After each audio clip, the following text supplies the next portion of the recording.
Welcome to the Cheating and Love Tales channel. This was a mistake. A pleasant one. I stared at the television screen, remote still clutched in my hand, knuckles turning pale. There she was, Catherine, my wife, smiling so freely in a brief interview snippet from a local community channel. The volume was too low to hear her voice, but her lips moved with that familiar softness, and her eyes sparkled as if all was well in our world.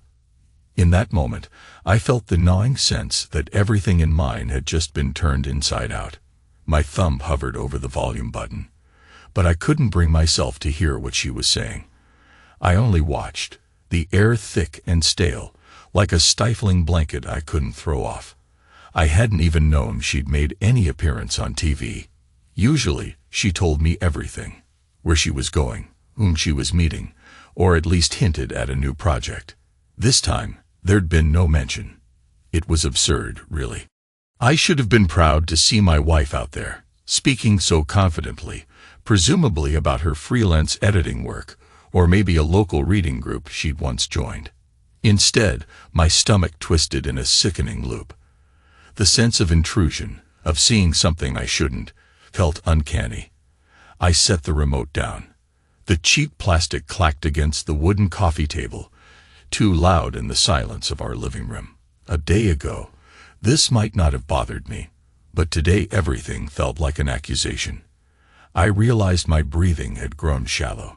Just hours before, I'd discovered a monogram on the collar of my teenage daughter's jacket, something I didn't recognize. A neat little JB embroidered at the back of the neck. My daughter had insisted it was a friend's. Someone at school let me borrow it. "Dad," she said with a shrug. "It stuck in my mind anyway. Why would a friend's initials look so distinctly professional? Like the mark of a tailor, or something expensive. Something adult." The morning had started innocently enough. I woke up early, as I always do, my internal alarm stubbornly set to 6 a.m., no matter how late I go to bed. Catherine was already in the shower. I remember hearing the water run and thinking how it seemed to drown out everything else. The birds outside, the hum of the air conditioning, even the restless churn in my own head. I got up, rubbed the sleep from my eyes, then walked down the hall to knock on my daughter's door. No response. Typical for a teenager. I pushed the door open a crack to make sure she was awake. She was still asleep in bed, her face buried in the pillow, phone lying at the edge of the mattress. Surprise, surprise. I yawned, then stepped into her room just enough to gently shake her shoulder. That's when I saw the jacket, a sleek, sporty piece in navy blue, draped across her desk chair. I picked it up absent-mindedly, planning to toss it onto her bed so she wouldn't forget it later. Then, as I turned it around, I saw the stitched letters JB near the collar. I frowned. My eyes squinted in confusion. I actually mouthed the letters quietly. G.B. The initial pang of unease felt like a tiny punch to the gut. Not mine, not Catherine's, not our daughter's. Who the hell was JB? She stirred then, groaning, "Dad, 5 more minutes," so I put the jacket down and tried to swallow the question. No big deal, I told myself. Kids borrow clothes all the time. At least, that's how I rationalized it as I retreated to the hallway. But the question followed me. Even as I went downstairs, started making coffee, even as I sipped that first bitter mouthful, I found the taste sour in ways it normally wasn't. That was only the start. Now on the TV screen, Catherine's image flickered away, replaced by a commercial for car insurance. The remote sat within easy reach, but I still didn't touch it. My heart pounded so furiously. You'd think I'd just sprinted a mile. In the corner of my eye, I noticed that same navy jacket draped over a dining chair in the next room. My daughter was out with friends. Catherine was supposed to be at a cafe, editing some manuscript for a local author. I was alone, torn between an impulse to search the pockets for more clues or to stuff it into the closet, bury it deep, pretend everything was normal. I took a slow breath, then forced myself to stand up and walk into the kitchen. The table was cluttered with leftover mail and a half-eaten bag of chips. My daughter's doing, no doubt. I sat down and deliberately turned my head away from the jacket, as if it might read my mind if I looked too long. That's when I spotted the stack of old photo albums. Last night, I'd stayed up leafing through them after stumbling across a dusty box in the attic. A wave of nostalgia had prompted me to bring them downstairs to show Catherine. We'd been married almost 20 years, so old photos were usually a pleasant, if sometimes bittersweet, reminder of how far we'd come. But one photo among them had unsettled me. It was Catherine, radiant as ever, standing beside a bed that I didn't recognize. The blankets, the pillows, none of it belonged to us. The background was dimly lit, almost like the lamp was intentionally left off. The date printed on the back suggested it was from about 2 years ago. So how was I just now seeing it? Why was she dressed in a silk robe I'd never seen before? Who took the picture? I set my jaw, remembering how cold my face went when I first saw it. At the time, Catherine was in the other room, probably brushing her teeth. I didn't confront her right away. Maybe I should have. But 1,000 rationalizations, 1,000 hopes of innocence, lined up in my head like fragile dominoes I was afraid to topple. Now, the image haunted me. The rough corner of the photo dug into my memory just as it had pricked my fingertip when I pulled it from the album. "Damn it," I muttered under my breath, the sudden anger making my voice sound harsh in the empty space. All I wanted was clarity. All I got was the sense that I'd already lost something. The lonely quiet in the house pressed in from every side. By early afternoon, I found myself replaying the events of the day on a loop. Catherine texted me around noon to say she'd be home later than expected. "Sorry, got delayed. This editing job is taking longer," she wrote. The old me would have believed her without question. This new me, suspicious and raw, read deeper into every punctuation mark. She'd added a little winking emoji at the end, something she rarely used. Instead of comforting me, that tiny digital face seemed to mock my confusion. I texted her back with a curt, "Ugh. Let me know." Then I decided to do something I hadn't done in ages. I rummaged through our walk-in closet in the bedroom, searching for my best suit. I didn't fully understand why. I only knew that wearing it might anchor me, might remind me of who I used to be. A confident man, with edges that wouldn't bend so easily under another person's deceit. The suit was a charcoal gray number I bought years ago for an important business meeting. I told Catherine back then that it was an investment in myself. She'd laughed, called me her corporate warrior, and kissed me for luck. Now, that memory stung. I laid the suit on the bed, ran my palm over the fabric, feeling the faint ridges of its weave. The jacket still had that faint smell of cedar from the garment bag, and for a moment I closed my eyes. Let myself breathe it in. Something about the motion steadied me. Before I knew it, I was checking my reflection in the mirror. I looked older than I used to, lines etched around my eyes and mouth, hair thinner at the temples. My hazel eyes appeared shadowed, distant, like I was a bystander in my own life. The shirt collar felt a bit tight, but I managed to button it. I slipped on the jacket, straightened my tie, and tried to see if I recognized the man in front of me. In that moment, all the swirling chaos in my head paused. A strange clarity emerged, a reminder that if everything was about to crumble, I could at least face it on my own 2 feet. The next hour crawled by. When Catherine finally came through the door, the late afternoon light fell across the living room, painting long shadows on the floor. Her hair was a bit windblown, and she carried a stack of printed pages in one arm. She paused the moment she saw me, eyes flicking from my polished shoes up to the neatly knotted tie around my neck. "Daniel," she said, eyebrows raised. "You're dressed up." She took another step forward. "Work thing?" she asked hesitantly. I shrugged, forcing a slight smile. "You could say that." My tone was too cold for those words, and I saw something flicker in her eyes. Worry, confusion, maybe both. I wanted to press her, to demand an explanation for the photo. for the jacket, for why she had been on TV without telling me. But the anger in my chest still felt raw, like if I let it out too soon, I'd scorch the room with my fury. So instead I said, "You hungry?" She blinked. Maybe. I haven't eaten since breakfast." I nodded. "I'll make us something, if you want." Then I turned, leaving her alone in the foyer. It was abrupt, but I needed a moment. I heard her set her papers down, heard the rustle of her coat as she shrugged it off. The tension was thick enough to taste. In the kitchen, I opened the fridge, scanned the shelves without really seeing anything.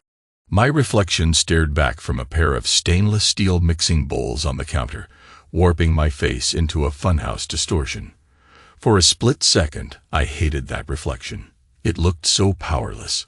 So I grabbed a package of chicken, some vegetables, started to prepare something passable, though my hands shook a bit as I cut the peppers. Catherine came in quietly, leaning against the doorway. "You okay?" she asked, that familiar softness in her voice. At times that tenderness had been my favorite thing in the world. How she could calm me with a single question. Right now, it felt like a lure. I didn't look up. "Fine," I said, then caught myself. Biting my tongue, I finally raised my gaze to hers. "Actually, no. Something's been bothering me all day. I found a photo. Of you." I left it at that. Let the words hang. She exhaled slowly. "A photo. From a couple of years ago." I continued, my voice low and measured. "You were in a bedroom I didn't recognize, wearing a robe I've never seen before." I set the knife down, no longer trusting my hand not to slip. Her cheeks reddened slightly, but she kept her composure. "Oh, that." She opened her mouth as if to say more, then stopped herself. It was, "Look, it's complicated." I waited. The tension that had knotted my shoulders all day stiffened further. "Complicated how?" She pressed her lips together, eyes darting. "A friend asked me to do a photo shoot for some creative project. I felt uncomfortable about it afterward, so I never told you. It was foolish, I know." "A friend." The dryness in my throat made my voice sound alien. "Who?"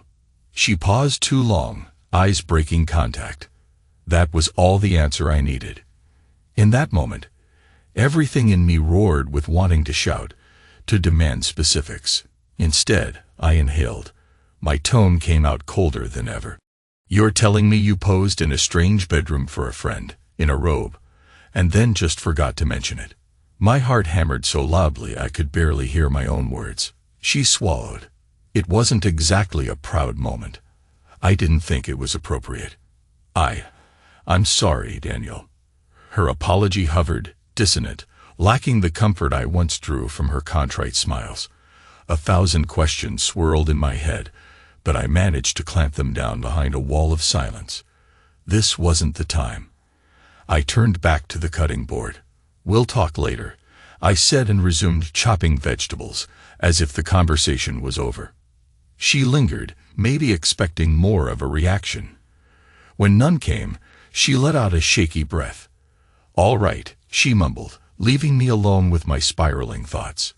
Dinner was quiet, forced. My daughter came home in the middle of it, grabbing a plate, and heading to her room almost immediately. She barely noticed my suit or the strain in the air. Or maybe she noticed but didn't want to get involved. Teenagers are experts at self-preservation. Catherine and I shared a few polite exchanges about the food, about her editing project, about my work. All of it felt superficial, like we were on a stage, playing the roles of husband and wife for an unseen audience. Beneath that, the real script was drenched in tension and half-truths.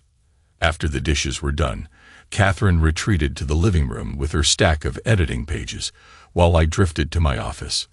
That's where I started flipping through the old photo album again, telling myself I was looking for something. Evidence, perhaps. Or maybe I just wanted to punish myself by seeing that picture once more. My eyes scanned the old Polaroids of us in college, the wedding photos, the baby pictures of our daughter. So many memories we once treasured together. Then, toward the back, I found it again. Catherine by a bed I didn't know, her hair slightly tousled, her eyes bright, a small secretive smile on her lips.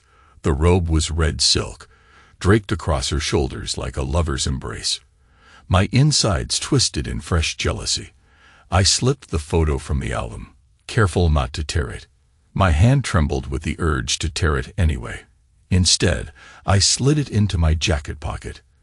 When I looked up, I saw my reflection in the glass cabinet door, suit and tie still immaculate. But the eyes glinted with suspicion. Time crawled. And then, some hours later, I ended up where I had begun, in front of the TV, remote in hand, ironically catching that replay snippet of Catherine's short interview, though I managed the courage to turn the volume up this time. She was speaking about the importance of local literature, how editorial guidance helps new authors find their voice. She looked poised, radiant, someone with a secret but unafraid to perform for the camera. At the end of the segment, the female reporter smiled and thanked her. Then the camera angle shifted, and in the background, I caught a tall man in a tailored suit, leaning casually against a desk, watching Catherine with an intensity that knotted my gut. Even in that blurred shot, I thought I saw embroidered initials on his shirt cuff. JB. It's amazing how many thoughts can fill a single second. Jealousy, betrayal, stupidity, regret. Each hammered at me, demanding to be heard. I set the remote down again, not trusting myself to watch more. My breath felt hot against my lips, my teeth clenched so tight I almost tasted blood. This was a mistake, a pleasant one. That was the phrase echoing in my brain, mocking me. I'd once overheard Catherine say it to a friend on the phone months ago, after some late-night event. She'd laughed, a careless sound, and I'd assumed she was talking about an impulsive dessert or some indulgence. But now, the words replayed like a condemnation. I needed air. The walls felt like they were closing in, so I made a decision. I slipped on my coat and stepped outside into the crisp night air. The suburban street was quiet, streetlights humming faintly. I noticed the stars overhead, the scattering of them beyond the glow of the city, like distant watchers. Their indifference felt cruelly fitting. My footsteps led me to the driveway, where Catherine's car was parked. I thought about driving away, just disappearing for a night, letting her wonder where I'd gone. But that wasn't me. Not yet, anyway. Instead, I stood there, staring at the neighboring houses. Tidy lawns, drawn curtains, silhouettes of normal families probably settling down for the evening. My phone buzzed in my pocket. It was a text from Catherine. "Where are you?" I ignored it, letting my anger harden into something cold and steely. When I finally forced myself back inside, Catherine was waiting in the hallway, arms folded, face pinched with concern. Her voice was gentle but firm when she asked, "What's going on with you, Daniel?" I stepped closer. There was a tension in my limbs, like a coil winding up. I could feel the outline of that photo pressed against my side in my jacket pocket, reminding me I had evidence that something was undeniably wrong. My wife of almost 20 years was lying to me, or hiding from me. Either way, the effect was the same. "You tell me," I said, voice low. "Are you in some kind of relationship with that tall man, JB, who keeps showing up in the background of your life?" My question came out sharper than I intended, but maybe that was exactly what I intended. Catherine's eyes widened, and she glanced away. That flicker of guilt was there, fleeting but enough to stoke the blaze in my gut. "Daniel," she began softly, "it's not what you think."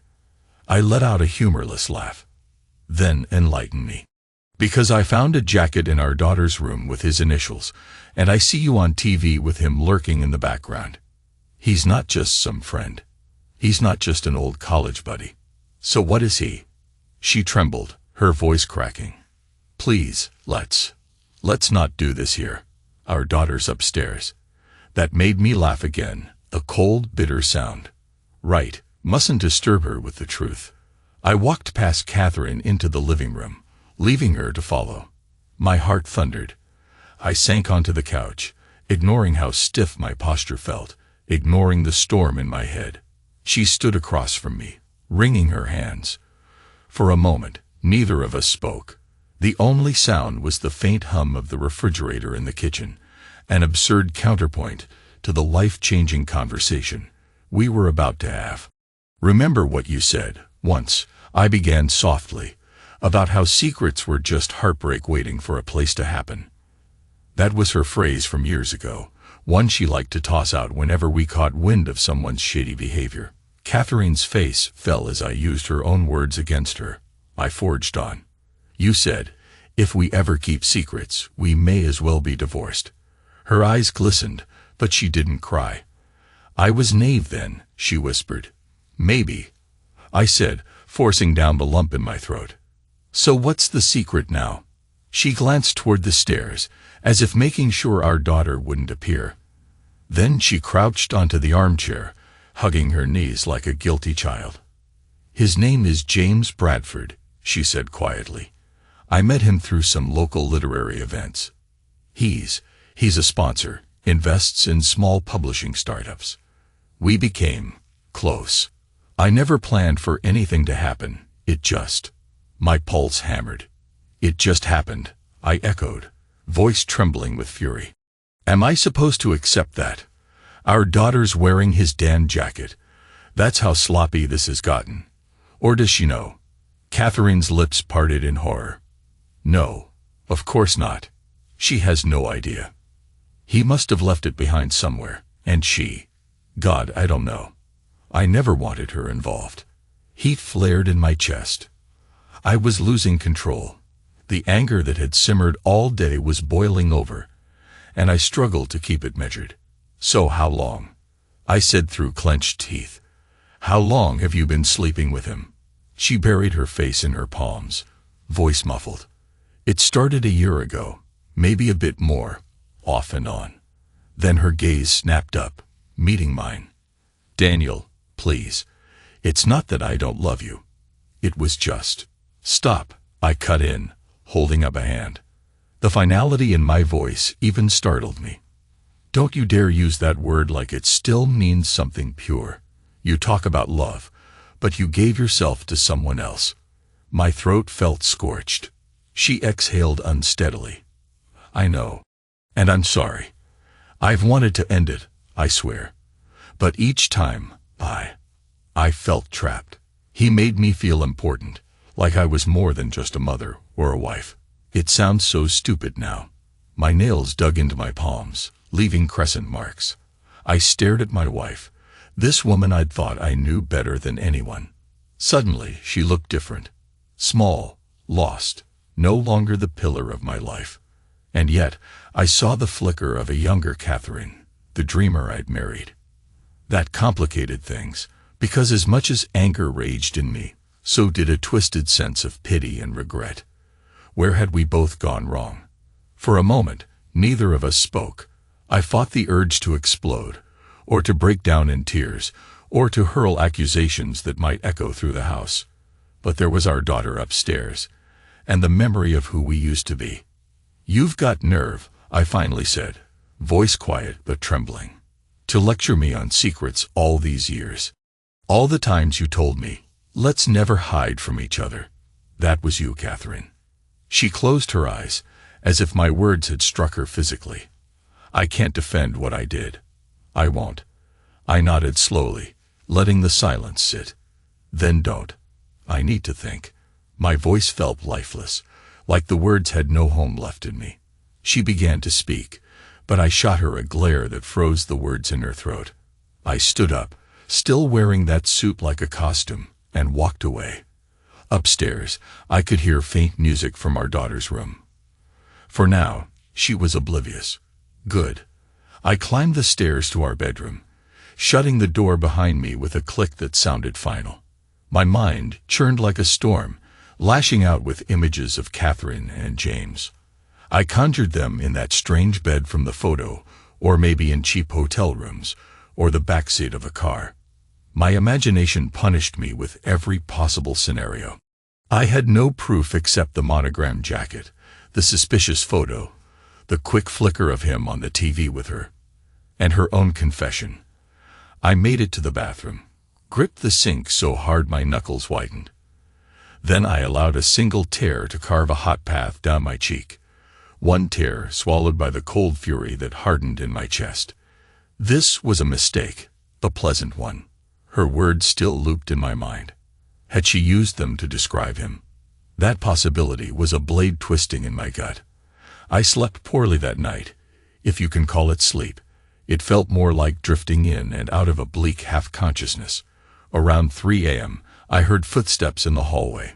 The door creaked open slightly, and Catherine's silhouette appeared. She lingered for a moment, as if summoning the courage to speak or to crawl into bed next to me. When she realized I was awake, her posture stiffened. We just stared at each other through the darkness. Finally, she whispered, "I'm sorry," and shut the door again. I turned over, hugging my pillow, feeling empty. By morning, I woke with the same knot in my chest, but also with a strange, cold clarity. I realized I had to confront James Bradford. That's what men do, right? Face the threat head-on. Part of me wanted to lash out in a spectacular fashion. Track him down, humiliate him, maybe even break his jaw. But an older, more tired part of me just wanted answers. If Catherine believed she could simply move on, if she thought a quiet apology would suffice, she was wrong. We had a child, a mortgage, nearly 2 decades of marriage. I couldn't simply let this fade. So after a quick, silent breakfast, I left the house without telling Catherine where I was going. She was sitting at the table, toying with her coffee mug, eyes hollow. Our daughter was already off to school, so the tension hung between just the two of us. She didn't ask me anything as I left. No, where to? Or when will you be back? That stung, as if some threshold had been crossed that neither of us knew how to address. I had a hunch about where to find James. A few weeks ago, Catherine had mentioned a small literary networking event downtown where he was one of the sponsors. I looked it up on my phone while in the car. Sure enough, there was an afternoon panel scheduled for that day in a nearby hotel conference room. The event page listed James Bradford as a featured speaker. Perfect. Driving there, I felt like a man possessed. Normally, I'm cautious behind the wheel, obeying speed limits, using turn signals. This time, I ran a couple of yellow lights, changed lanes aggressively, my eyes fixed on the horizon, as if I was on the warpath. My heart hammered in my ears. My mind raced with half-formed fantasies of confrontation. But I had to keep calm, I told myself. No matter what I felt, I had to keep a measure of control. I parked near the hotel and walked inside, scanning the lobby for signs to the event. A small placard directed me to a ballroom on the 2nd floor. There was a registration table outside. I considered bluffing my way past security, but it turned out there wasn't much security at all.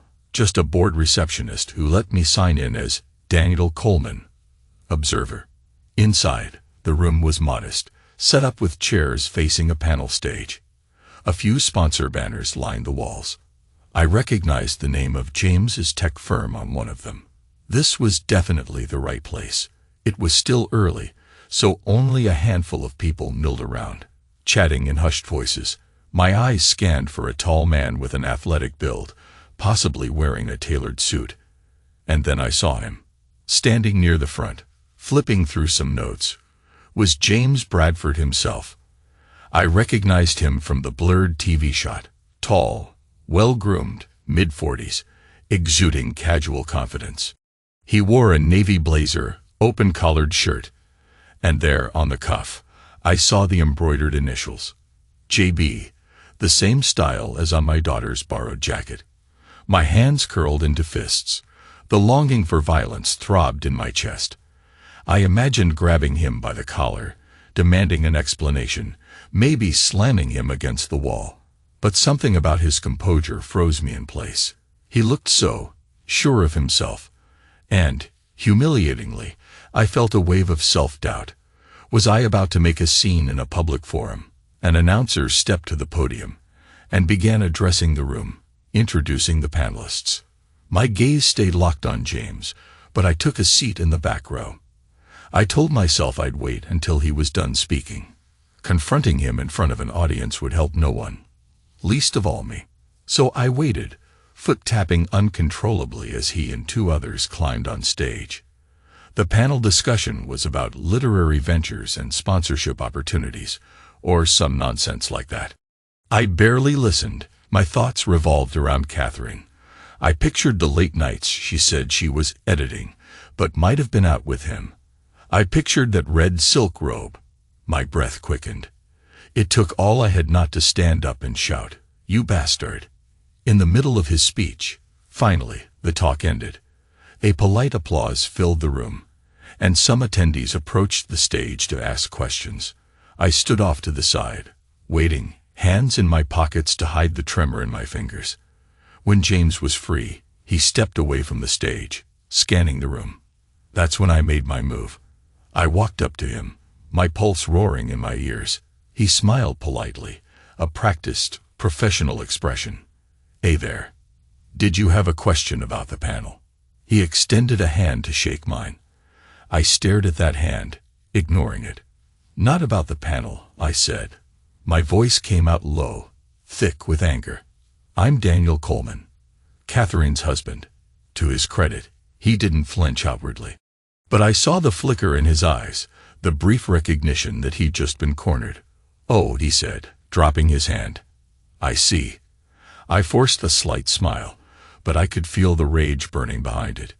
"Mind if we talk somewhere more private?" He glanced around. A few people were eyeing us curiously, but they might have assumed we were acquaintances or business associates. "Sure," he finally said, clearing his throat. "There's a small lounge area outside." I let him lead me. We ended up in a quieter corridor by a row of vacant meeting rooms. A vending machine hummed in the corner, the only sound. My hands curled into fists again, hidden by my coat sleeves. "So," James began, adjusting his collar. "I take it you're here because you're screwing my wife," I finished for him. The words cut through the air, blunt and savage. He looked around, clearly worried someone might overhear. "Hey, keep your voice down, okay?" I almost laughed. "Oh, now you care about discretion." My gaze flicked to his fancy watch, his manicured nails, the little JB on his cuff. "You left your jacket at my house, or maybe Catherine brought it home for some reason. Our daughter was wearing it. Did you know that?" His eyebrows shot up. Then he exhaled sharply. "God, no, Daniel, listen." "Don't call me Daniel," I snapped. "You don't have that privilege." My chest rose and fell with barely contained fury. "I want to know exactly what you think you're doing. Do you imagine you can just waltz in, take your pleasure, and leave? You got bored, so you decided to see if you could land yourself a married woman with a kid." He raised his palms, a gesture of appeasement. "It wasn't like that. Catherine, we hit it off. We have a connection. I never meant to hurt anyone." He spoke calmly, a professional even in confrontation. I clenched my jaw. "Hurt anyone? My marriage is in ruins. My daughter's life is about to be upended. And you're telling me you didn't mean any harm?"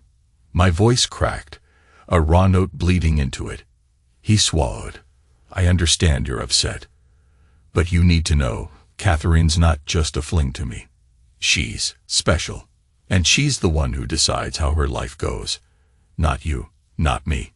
She told me she felt neglected, that you two had drifted apart." My blood pounded in my ears. That last line stung deep, because there was truth to it.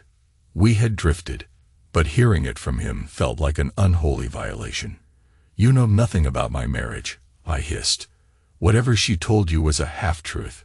You don't get the full picture after meeting for drinks and exchanging cheap motel keys."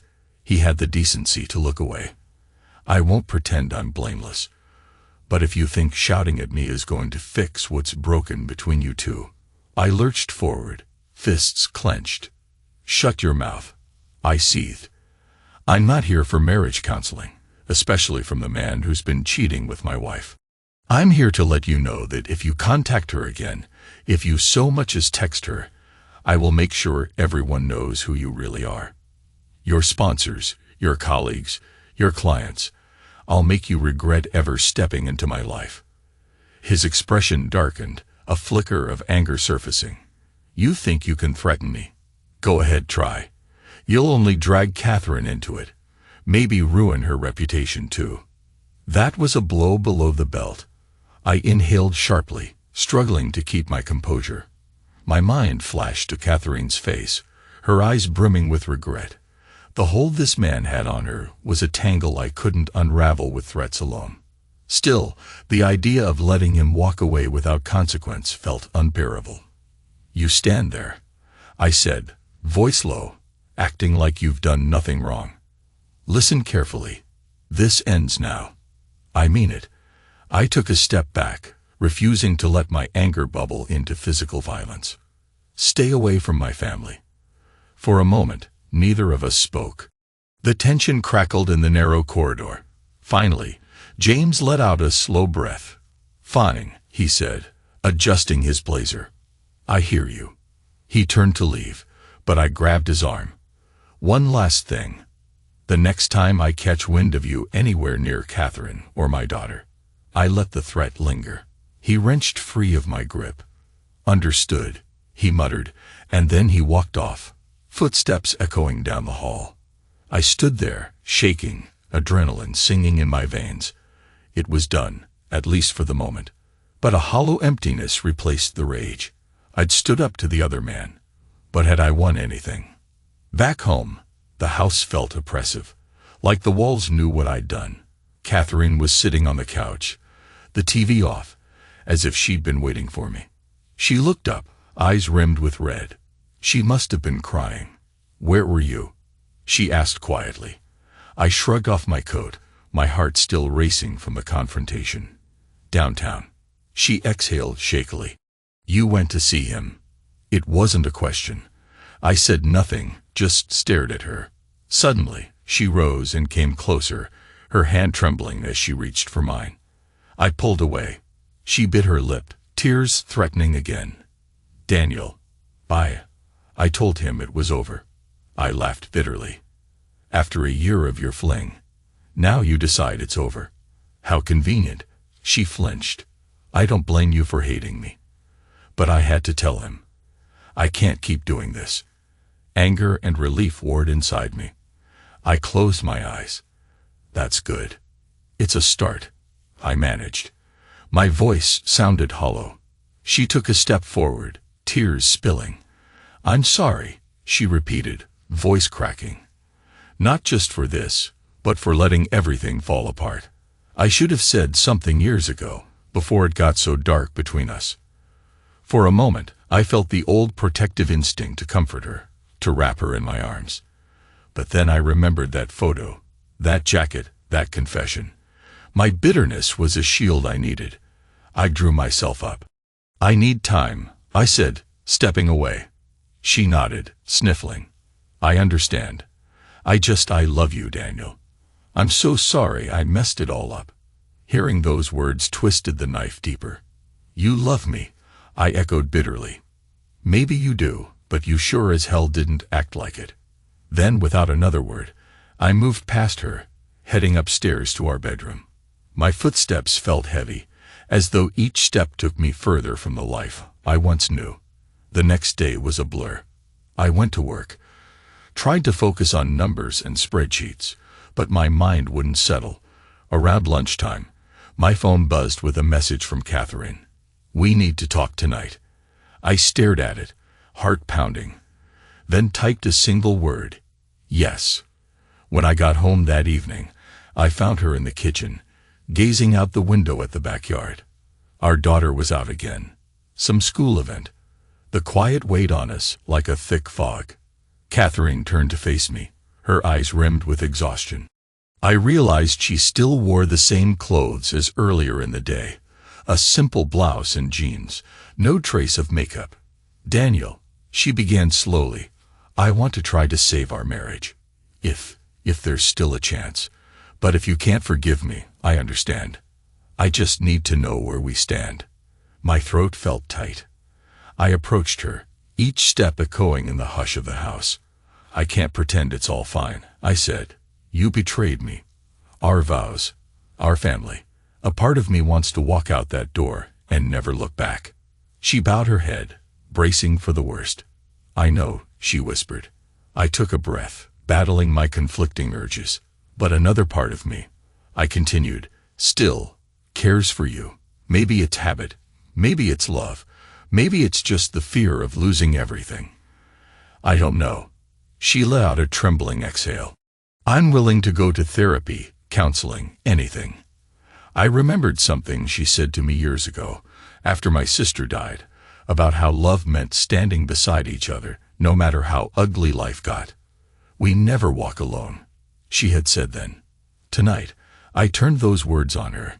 "You used to tell me that we never walk alone," I said, voice thick with bitterness.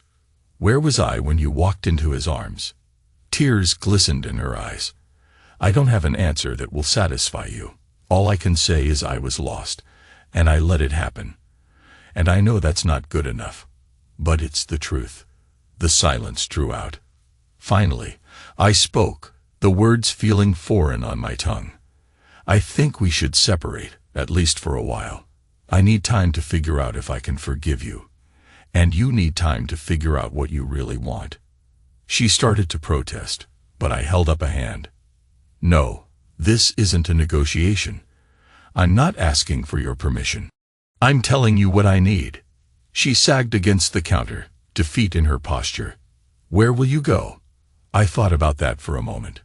The idea of staying in a motel felt demeaning, but maybe it was the only immediate option. "Don't worry about that," I muttered. "I'll figure it out. I just can't sleep in the same room while these images play through my head."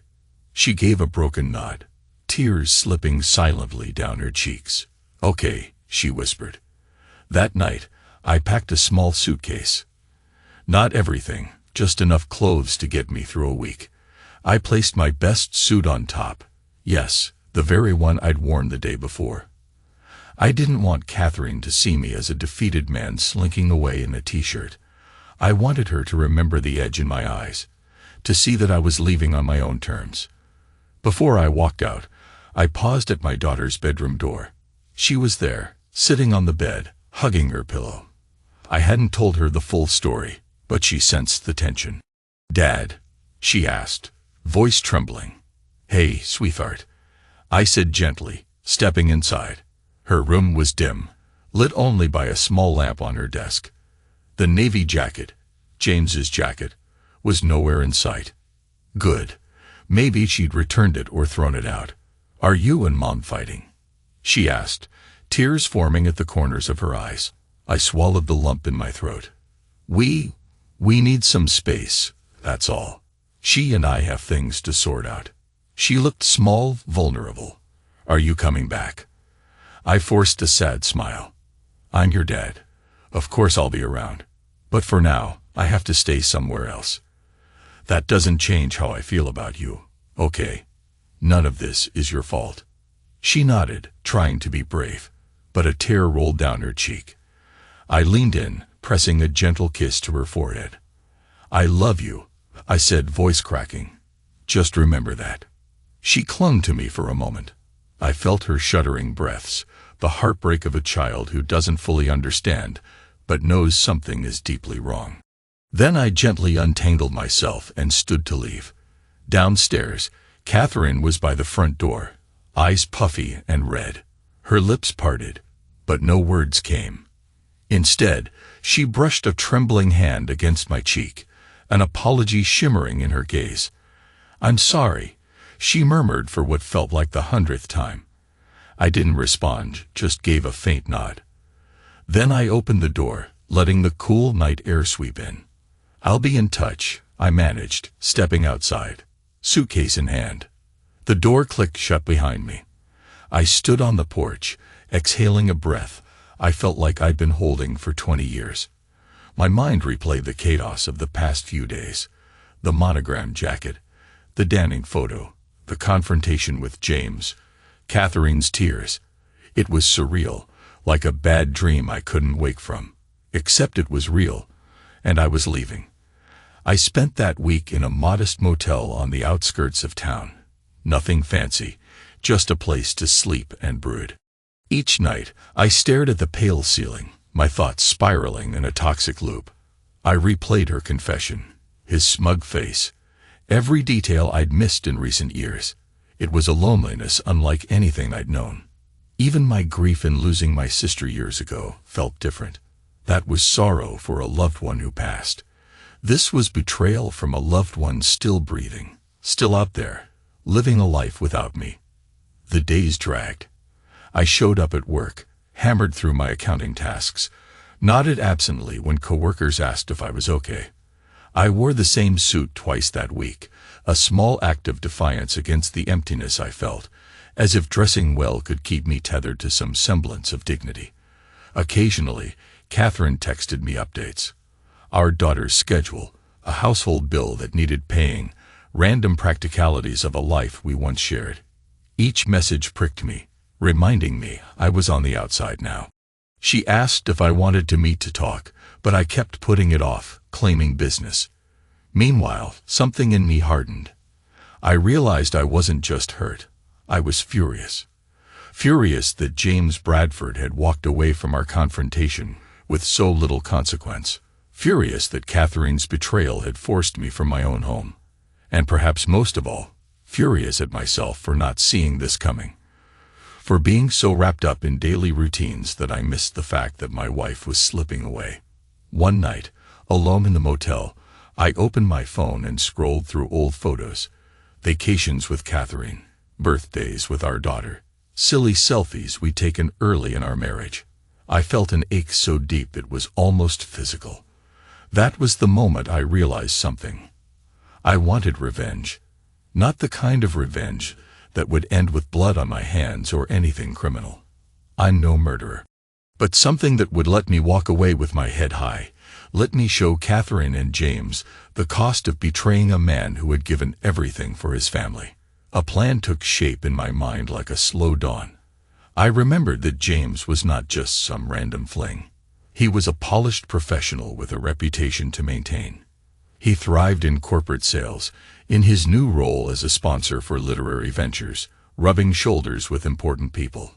A whiff of scandal could do wonders to undermine his standing, especially if it involved an affair with a married woman. Maybe I couldn't fix my broken marriage, but I could make him regret ever coming into my life.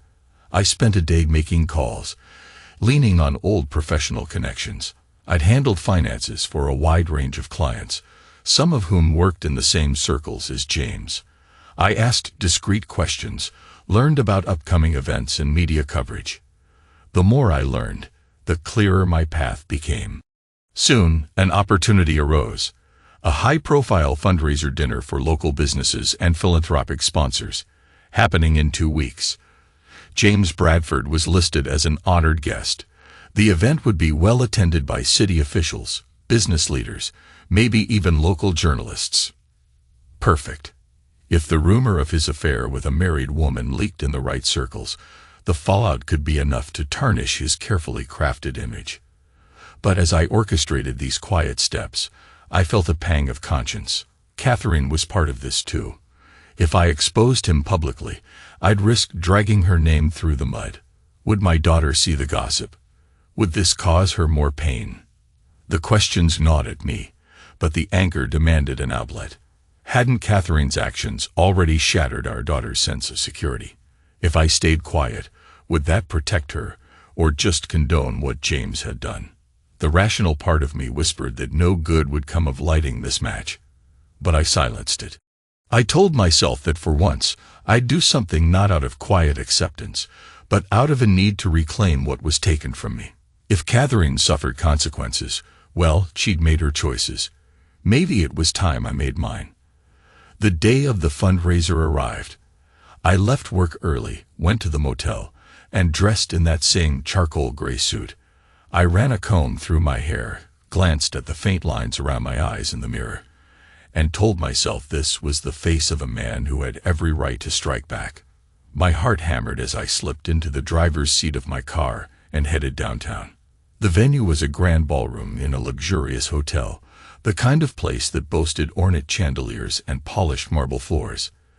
The air smelled of expensive cologne, perfume, and the subtle tension of people jockeying for status.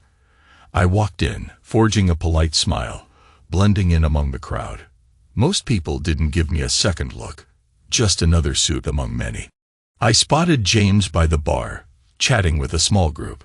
He wore a black tuxedo, looking every bit the confident businessman. My stomach churned at the sight of him. I hovered at a distance, waiting for the right moment. Then I saw someone from the local press, a woman with a camera slung over her shoulder, wearing an event badge. Perfect. I slipped over to her, introduced myself. I noticed she was from a blog that covered social and business events around the city. Mind if I tip you off about a story? I asked, feigning casual interest. She arched an eyebrow. A story. James Bradford, I said quietly, is rumored to be dating a married woman. The local freelance editor. There's a potential scandal brewing. I paused, letting the gravity sink in. Just thought you might want to know, in case it ties into any coverage. Could be quite the expose. Her eyes flickered with intrigue. But she also looked cautious. What's your source? I shrugged, offering a business card. I used to handle finances for a few local companies. Word travels. If you do some digging, you'll find this is more than rumor. She studied the card then. Why tell me? I offered a practiced, non-committal smile. Let's just say, some of us think the city deserves to know if one of its leading business figures is entangled in such drama. It may affect sponsorship deals, philanthropic grants. People want transparency. It was a half-lie, but the hint of righteousness sometimes helped. She nodded slowly, slipping my card into a pocket. I'll keep this in mind. My pulse raged. A mixture of guilt and savage satisfaction warred inside me as I turned away. I scanned the crowd, seeking James. He was still at the bar, sipping whiskey or bourbon. The urge to confront him again rose in my throat like bile. But I'd done what I came to do. I planted a seed of scandal, one that might germinate at just the wrong moment for James's carefully cultivated career. I slipped out of the ballroom before I could second-guess myself. Outside, the night air felt brisk against my flushed skin. My heart hammered, and I realized my hands trembled. This was my revenge, planting gossip to sabotage him professionally. It felt both petty and strangely exhilarating. But as I walked to my car, the high began to fade, leaving the bitterness behind. I'd stooped to secrets, just like they had. Was that who I wanted to be? I sank into the driver's seat, shutting my eyes for a moment. Images of Catherine flooded my thoughts, her tear-streaked face, the warmth of her cheek against mine once upon a time.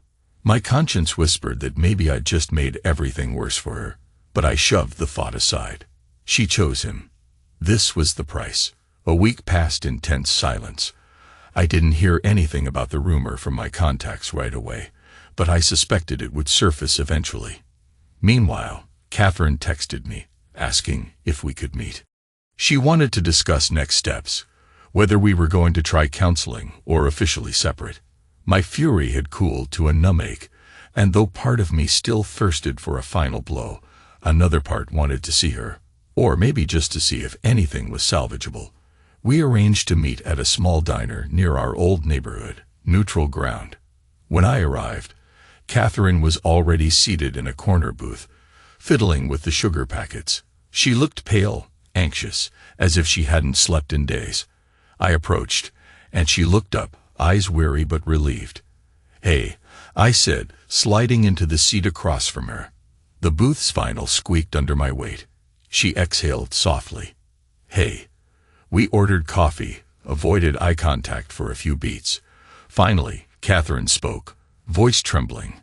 "Daniel, I went to see a lawyer, just to understand what separation or divorce might entail.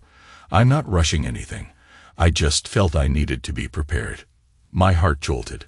Hearing the word divorce from her lips hammered home the reality. "I see," I said quietly, sipping my coffee. It was bitter, but I barely tasted it. She chewed her bottom lip, glancing at me. I don't want it, but I can't expect you to forgive me. I just don't know what else to do. Emotions churned in my chest. Anger, regret, sorrow, longing. I found a new place, I said after a moment. A small apartment, closer to work. Month-to-month lease. I'll move out of the motel by the end of the week. She nodded, tears threatening. So, that's it. I took another sip, stalling. For now, I said, letting out a shaky breath. Look, Catherine, do you even know why you did it? Why you needed him? Her voice broke. I felt invisible, Daniel. Like I was just drifting through life. When James showed interest, it lit something in me. But I never meant to break us. I thought I could keep it separate. I was wrong. The words stung. I pictured all the times we'd sat in comfortable silence on the couch, each reading or scrolling our phones. I pictured the family dinners where conversation revolved around mundane updates. Had I made her feel invisible? The guilt burned alongside my anger. She reached across the table, resting her hand on mine. I'm sorry, she whispered, for it all. If you can ever find it in yourself to forgive me, I'd do anything to make this right. I stared at our hands touching, once, such a normal gesture. Now, it felt loaded with pain and yearning. I don't know if I can forgive, I admitted, voice hoarse. But I can try. A shred of hope flickered in her eyes. That's all I ask. We talked for another hour, about practical details mostly, financial arrangements, how to handle our daughter's questions, the possibility of counseling if we both felt up to it. By the end, I stood to leave, tension coiled in my gut. Catherine stood with me, and on a sudden impulse, she leaned in and pressed a gentle kiss to my cheek. Warm, soft, heartbreakingly familiar. I didn't flinch, but I didn't reciprocate. I gave a slight nod, then turned and walked out. The air outside smelled like impending rain. Each step away from that diner felt like stepping deeper into an unknown future. Another week passed. I moved into the apartment. Work was a blur, a routine that kept me from drowning in regret. One evening, as I was organizing boxes in my new place, my phone buzzed. A text from a colleague. Hey, saw something about James Bradford on local blog. Thought you might find it interesting. Attached was a link. My chest constricted. So it had begun. I opened the link. A short article, half gossip, half speculation, about James Bradford allegedly having an affair with a married woman. No names, yet. But it dropped enough hints that some local sponsors might start pulling back. The blog claimed they had credible sources and hinted there was more to come. A swirling mess of emotions overtook me. Satisfaction mingled with a deep sadness. This was the revenge I'd set in motion. And now it was rolling forward. My phone buzzed again. Another message from that same colleague. Dude is getting hammered in the comments. People want to know who the married woman is. I set the phone down, my stomach lurching. I pictured Catherine's face if her name got out. I pictured my daughter overhearing gossip at school. This was what I'd set in motion. I squeezed my eyes shut, trying to banish the wave of guilt. The anger that spurred me on had cooled, replaced by a hollow realization. I'd become complicit in the same kind of secrecy and harm that nearly destroyed me. That night, insomnia clung to me. By 2 a.m., I found myself pacing around my tiny living room, thinking about Catherine. The ugly irony was that my vengeance was fueling the same darkness that broke me. So I made a decision. I picked up my phone and dialed a number I'd never thought I'd call again. James Bradford answered on the second ring. His voice was sharp, tense. Hello. It's me, I said, forcing calm into my tone. Daniel Coleman. He inhaled sharply on the other end. Why are you calling me? I swallowed. I heard about the rumor that's circulating. I know you're under fire. Yeah, no thanks to you, he snapped. You said you'd ruin me if I didn't back off. My jaw tightened. I did, but I didn't expect it to escalate this fast. The admission tasted bitter. He huffed. Well, you got what you wanted, right? Congrats. Anger flared, but I pushed it down. Listen, whatever I said in the heat of the moment, there's an innocent person in this. My daughter. If the press digs deeper, her mother's name might come out. Silence. Then he spoke more quietly. I understand. I never wanted to hurt her. Too late for that, I muttered. Look, I'm not going to feed the press any more information. I suggest you handle it however you do. But leave Catherine and my daughter out of it. He paused. I will, he said. I'm done. I told Catherine I wouldn't contact her. And I meant it. My chest felt tight. Good. Then let this end. He exhaled. I guess that's the only sane option now. I ended the call without saying goodbye. The tension I felt was crushing. This was the man who'd taken my wife's affections, or maybe I'd let my affections slip from her. Yet here we were, talking like two men exhausted by the same storm. Days blurred into weeks. The rumor eventually died down, overshadowed by bigger scandals and fresh local stories. Word on the business circuit was that James kept a low profile for a while, but his job remained intact. My petty vengeance had cost him some embarrassment, but it didn't topple him as I'd once fantasized. Meanwhile, Catherine and I had more conversations. Hesitant. Fragile. Sometimes we texted about everyday stuff. Bills, groceries, our daughter's upcoming school dance. Sometimes the talk strayed into the uncertain territory of us. She suggested couples therapy again, and on a night when my anger had dulled to a simmer, I said yes. I didn't know if we could truly rebuild, but I couldn't deny that a part of me wanted to try. Our daughter was struggling with the separation, though she put on a brave face. One evening, I took her out for ice cream and a movie, just father-daughter time. She didn't ask me about JB or the jacket, and I didn't volunteer. But I could tell she sensed the underlying reasons behind our fractured home. Then came a day, maybe a month after I moved out, when something shifted in me. A Saturday afternoon. Catherine invited me to come by the house, pick up some mail. Our daughter was out with friends, so it was just her and me. I stepped inside, greeted by that familiar sense of warmth.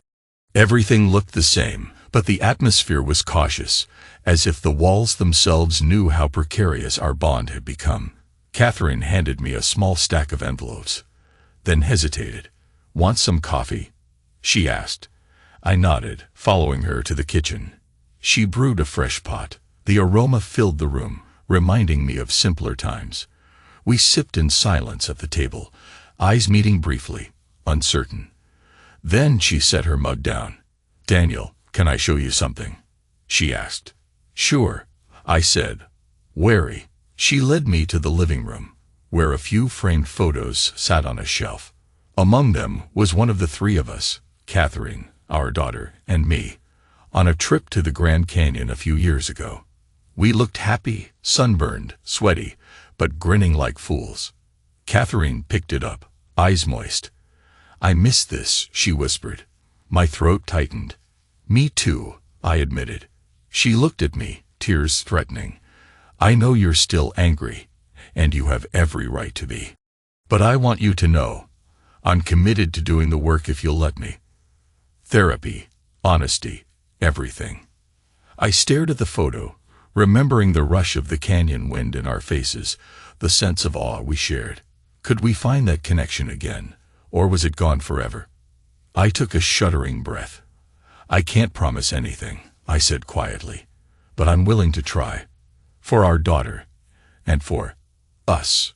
She nodded, tears spilling over. A fragile, almost desperate smile formed on her lips. Without thinking, I reached out and brushed a tear from her cheek. We stood there, silent but close, the ghosts of the past lingering in the corners of the room. Over the next weeks, therapy sessions began. They were uncomfortable, painful. Catherine confessed that she'd felt neglected for years, that my quiet acceptance of everything left her starving for attention and emotional spark. I confessed that I'd retreated into routines, that I'd resented her for drifting away, but never confronted her directly. The counselor guided us through these tangled confessions, challenging us to speak honestly. Sometimes we left sessions furious at each other. Other times, we left feeling oddly hopeful. I kept my small apartment, not ready to move back in. Catherine respected that boundary. Our daughter split time between us, though she resented the back and forth. Gradually, the heartbreak settled into a new normal. Each day was a test. Would we drift back to our old patterns, or would we carve out something new? It was late autumn by the time I felt a flicker of genuine peace. I woke up one morning in my apartment, the gray light filtering through the blinds, and realized I didn't feel consumed by anger. The knot in my chest was looser, the weight on my shoulders lighter. I still felt the ache of betrayal, but it wasn't the gaping wound it had been before. That afternoon, I decided to do something symbolic. I put on my best suit, the charcoal gray one, checked my reflection in the mirror. Then, instead of heading to work or some vengeful errand, I drove to a small park near the lake. The leaves had turned golden, swirling in the crisp breeze. I found a bench overlooking the water, sat down, and let myself breathe. Really breathe. For the first time in what felt like months, I acknowledged I had a right to exist beyond this pain. A right to feel the sunshine on my face, the wind in my hair. My phone buzzed. It was Catherine. I answered, hearing her soft voice. She asked how I was, if I was free this evening. For once, I told her the truth. I'm okay, and yes, I'd like to see you. Her tone brightened. We didn't make concrete plans yet, just left it open for later. We both knew we had to take this one step at a time. Sitting on that bench, I stared at the horizon where the lake met the sky. A memory rose. Catherine laughing in the sun, the daughter we both adored racing along the shore, and me, watching them with a quiet smile. That felt like a lifetime ago. But maybe, just maybe, it wasn't too late to find a piece of that life again, or build something new. I stood up, hands in my coat pockets, letting the wind sweep away the old me. The bitter, broken version. I felt a subtle warmth of acceptance creep into my soul, a gentle whisper telling me, "You've endured the worst, and you're still standing.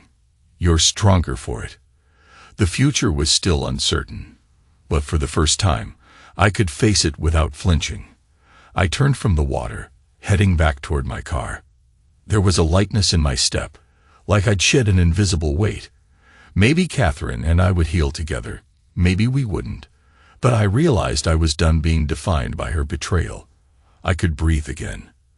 And so I walked forward, not entirely sure where the path would lead, but finally ready to find out.